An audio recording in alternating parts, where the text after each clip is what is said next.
Juliana DeWillems. I own JW Dog Training and Behavior Consulting, and we serve pretty much anyone who has a dog, specifically in Northern Virginia, anybody in Springfield and Alexandria who has a dog, that we do offer virtual training worldwide. We also specialize in people who have dogs with more complex challenges. So while are happy to help everyone, that's kind of our target audience. Amazing. Now take me back. What kind of drew you to the world of dog training and behavior consulting? Give me a quick overview of your journey from the start. When I was in college, which I know everybody's like, when I grew up, you don't have to go that far back, but it is relevant. I went to college for animal science, and then I started working at an animal shelter. And everyone thought, oh, great, you're doing what you learned in college. However, at the animal shelter, I was doing event planning and fundraising development. And so it wasn't anything that I learned in my animal science degree, but it was a very small organization.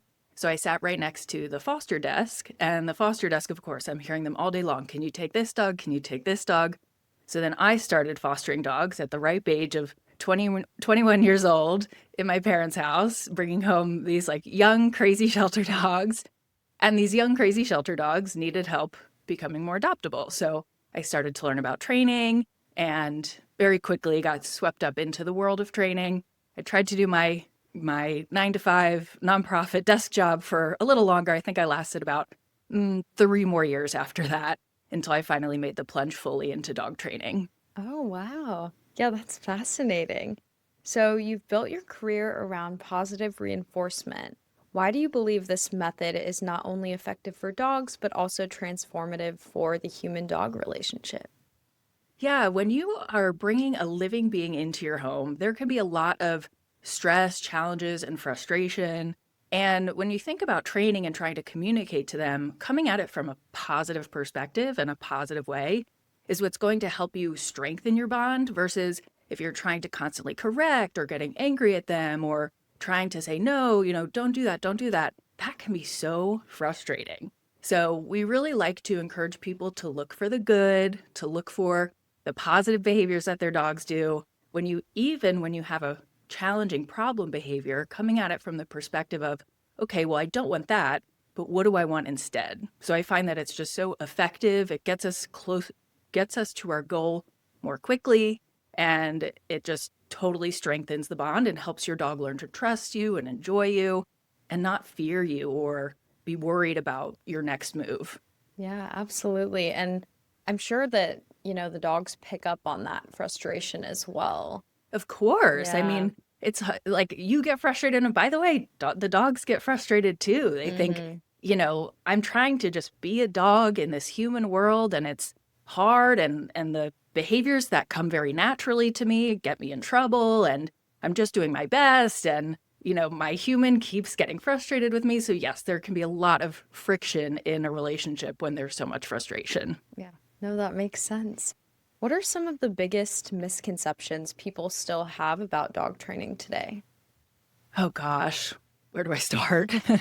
I mean, there are so many misconceptions that people have about dog training. It can be anything from there are such things as quick fixes and, oh, if I just do this with my dog, then suddenly they'll never do the behavior again. And this kind of idea that it shouldn't take a lot of effort and the human shouldn't have to change their behavior. But it takes effort. It's similar to changing any behavior. I mean, think about humans trying to change our behavior, and we know we want to change our behavior. Our dogs have no idea we're trying to change their behavior.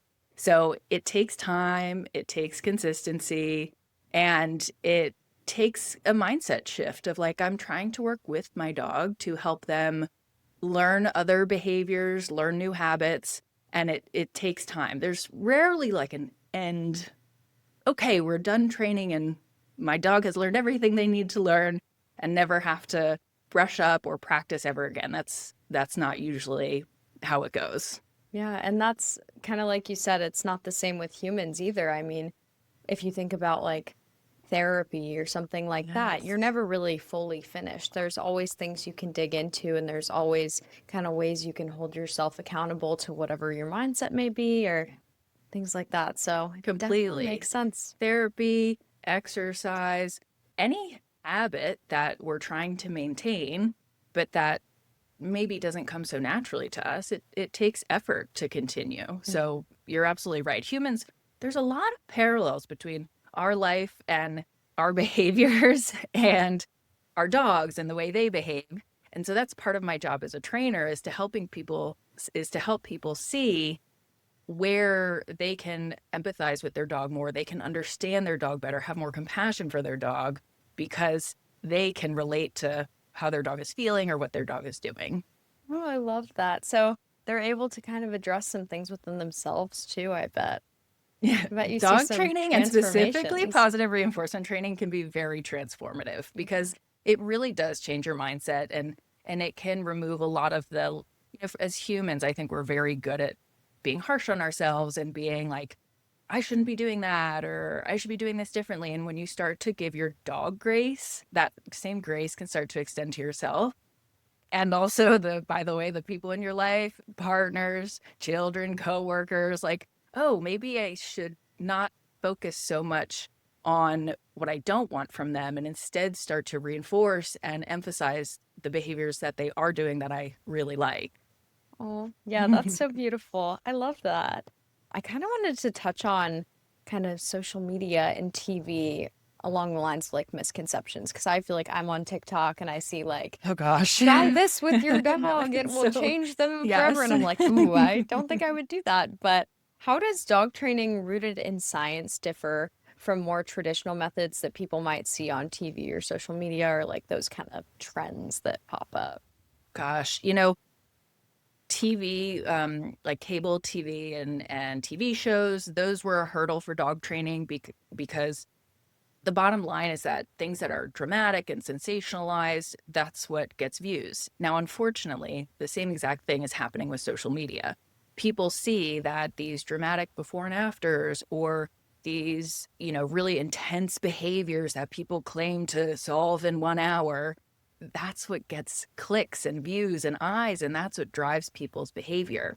But again, it goes back to what I was saying before, where there aren't quick fixes. It requires consistency. It requires being really committed to it.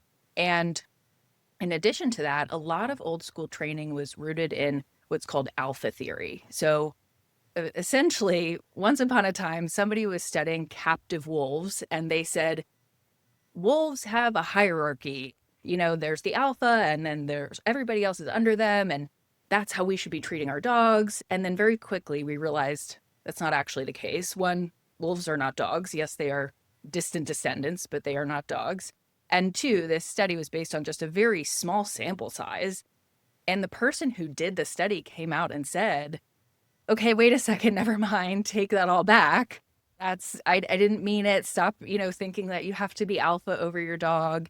So essentially we've learned pretty much generally speaking, dogs do not have this like very strict hierarchy that we once thought. As humans, we certainly don't need to be the ones trying to exert dominance over them. That can be very harmful for your relationship. And more importantly, when you just assume your dog is being dominant and you try to take that approach with changing their behavior, you miss what might actually be causing or driving the behavior. Oh, my dog's being dominant. Well, no, actually, your dog needs more exercise and they are just pent up and are being a dog. And so if you only assume dominance or alpha, then you're missing the real reason. And you could solve your problem a lot quicker if you had a clearer picture of what's going on with your dog. Yeah, that's really eye-opening because I don't have a dog, but I've been around dogs. I fostered dogs when I was in high school. And I kind of always had that same thing in my mind, like Yeah, kind of that alpha hierarchy, because that's all I ever heard about. So, totally. Yes, and I too have went down that road. I wrote a whole paper in my animal science college, getting that degree about dominance theory, which now I look back and I'm like, this whole thing was wrong. Like yeah. it's totally wrong. So yes, we don't know what we don't know. And then once you learn better, you can, change your approach and change your understanding. I have a crazy story. My aunt had a dog who I now know had severe separation anxiety, which is a panic disorder where dogs panic when they're left alone. And at the time, this is like, I don't know, 15 years ago, she was like, yeah, I heard, again, you're always regurgitating what you've heard somebody else say. I heard that sheep she panics when I'm gone because she's alpha and she isn't used to her subordinates coming and going.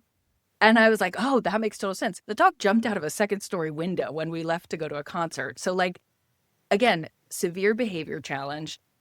The dog was extremely suffering, and we had this total wrong idea of what the root of the problem was.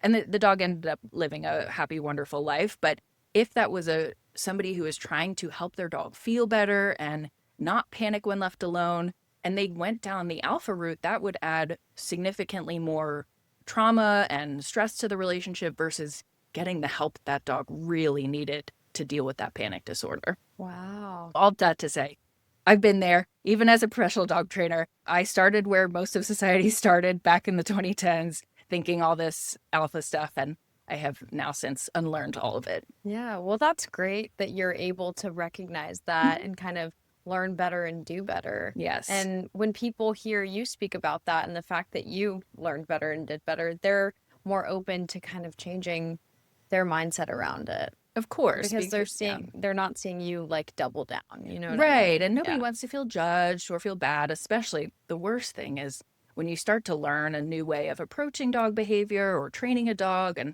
and seeing a dog's behavior and you realize kind of how you used to treat your dogs or what you've done in the past, that can be really hard to reconcile with. I Mm. never quite did that with dogs, but I did that with horses growing up. I realized looking back, like I did so much to these horses that I loved, but that was really, really harmful in the name of training and changing their behavior. And so that's like a really hard thing to reconcile with as somebody who loves these animals.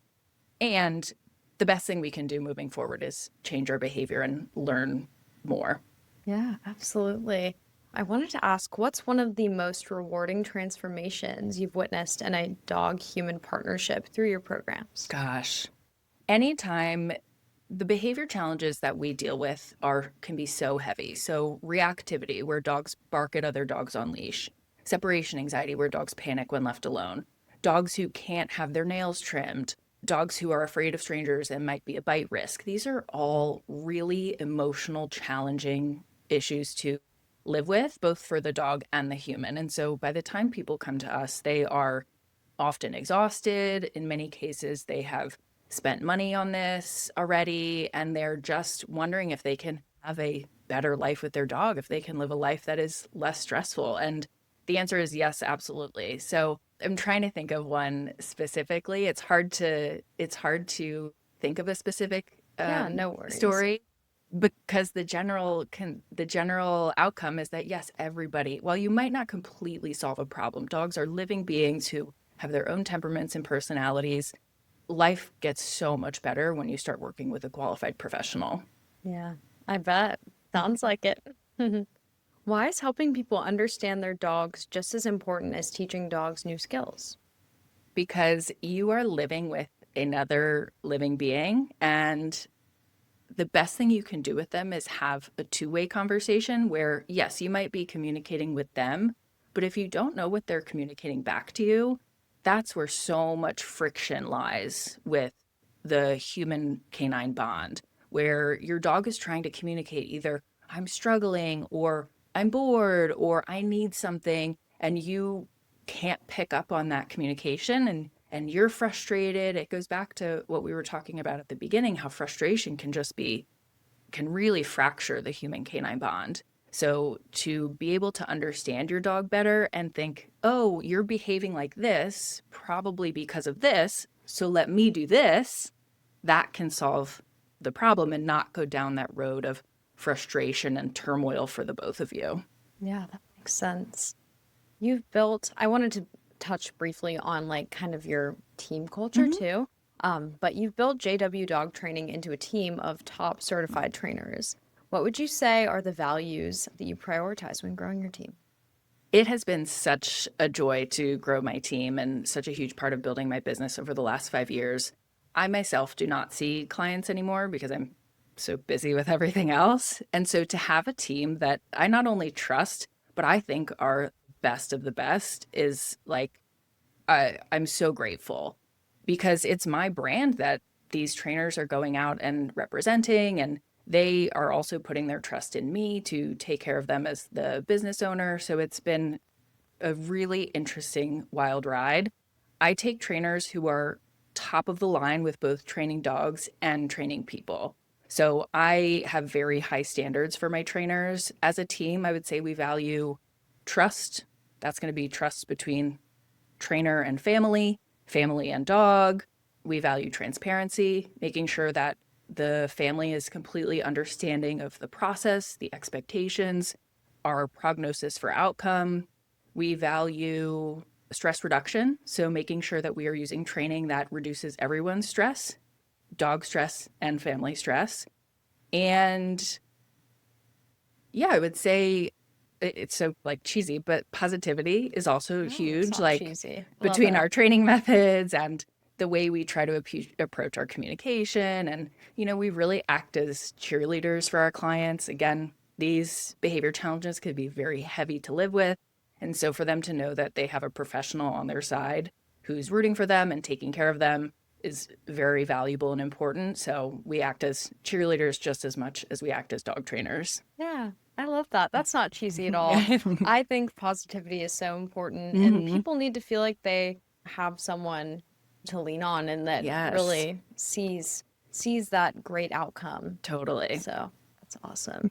You've been featured in National Geographic, Forbes, and WTOP, and you created your own app too, Hmm. Dog Training Plus. Yeah. What role does innovation play in expanding your impact beyond one-on-one clients? I feel like everything I do at this point is innovation in the sense that I am trying to figure out a way to be a dog trainer, but that's not the traditional model of seeing clients all day, every day, all week. I did that for 6 years before opening my business. I saw dozens of clients a week and I got so burnt out. So between that and then starting my business, like I just realized I don't, that lifestyle doesn't fit my life right now and my priorities of living a low stress life. So I'm like, okay, how else can I do this? How can I both make a living for myself and help more people? And what does that look like? Do I kind of follow the grain and see what other people have been doing? Which, like, yes, of course, I think it's very valuable to see what other people have done that's worked. And what can I do that's potentially a little bit different that might help me stand out? So everything has been innovation. What can I do here? What works here? How do I tweak this? And it's been really cool. I kind of all of a sudden looked around and said, okay, this looks quite different than I thought it would. But I'm grateful. I'm so grateful for my, I think, almost tenacity to continue to figure it out and curious where it will go. Yeah, absolutely tenacity, not Thank you. almost tenacity. Thank You're awesome. You you. also wrote Manage It, Hacks for Improving Your Dog's Behavior. And I wanted to ask how it's influenced your audience's approach to training. Yeah, my book, Manage It, Hacks for Improving Your Dog's Behavior, is a book about a topic called management, which is something we know really well in the dog world, but is not very well known in the like average person with a dog world. Management is essentially preventing challenging and problem behaviors by changing the environment. So for example, if your dog barks out the window, putting up, at the UPS person that walks by, just putting up some window film so they can't see the UPS person and it solves your problem. They stop barking. Have they learned not to bark at the UPS person? No, but they no longer bark at the UPS person and that's the solution and that's solved your problem. So I feel really strongly about that kind of technique and concept because I think the majority of people don't want to become dog trainers. They love their dog, they have a few challenges with their dog, they would love to improve those challenges. There's a crazy statistic that like less than 10% of guardians with dogs seek out professional training. The other 90%, they're either DIYing it at home or they're not addressing the issue. So management is a very accessible, easy concept to understand. And that's what my book is all about is like, here are these solutions that for the most part don't have much training involved. They're very easy. They can solve your problems. And it's a new concept that you probably haven't heard about. Ideally, it's giving people the average person, a lot more ideas and ways to live an easier, less frustrating, more harmonious life with their dog. Oh, wow. I love that. And you're right. I mean, not everyone wants to go No. fully into like taking on that trainer role for themselves. So this is a great option for people, but that statistic is also crazy. Isn't that so interesting? Yeah. And especially, as a dog trainer and being in the dog training industry, all we do all day long, me, my colleagues, my friends, everybody, we're training people's dogs. So we think it's everyone. But Yep. then when you zoom out and you see it's less than 10%, I think the statistic is 8% of people seek out professional dog training. And by the way, from a business perspective, that means we've got a lot more audience to reach, which is Yeah. helpful when you start to think, well, wait a second, are there going to be enough dogs to go around with all these trainers out there? Yes, there are. There is an abundance of Mm, dog guardians to work with. awesome. You train trainers as part of the Karen Pryor Academy. What is the Ori mindset shift you wish every new trainer would adopt early in their career? Yeah, I am a faculty member for the Karen Pryor Academy, which is a certification program for dog trainers. And I work with everyone from seasoned dog trainers who wanted to get more formal education to people who are just starting their careers and wanted to get into a school right away. The mindset shift that I think all dog trainers would benefit from is understanding that their dog is doing the best they can with the information they have. Meaning, if your dog is not responding the way that you think they should be responding, it is something with your communication.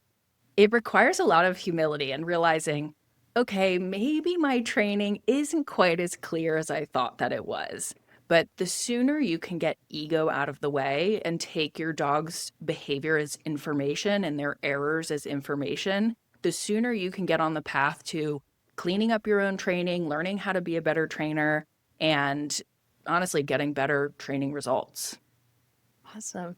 Yeah, I just realized I said Ori mindset shift. I meant to say one. It's just I had it capitalized by I was accident. wondering Yeah. what you said, but So that's okay. everyone We went with disregard that. it. Disregard that. But no, that's awesome.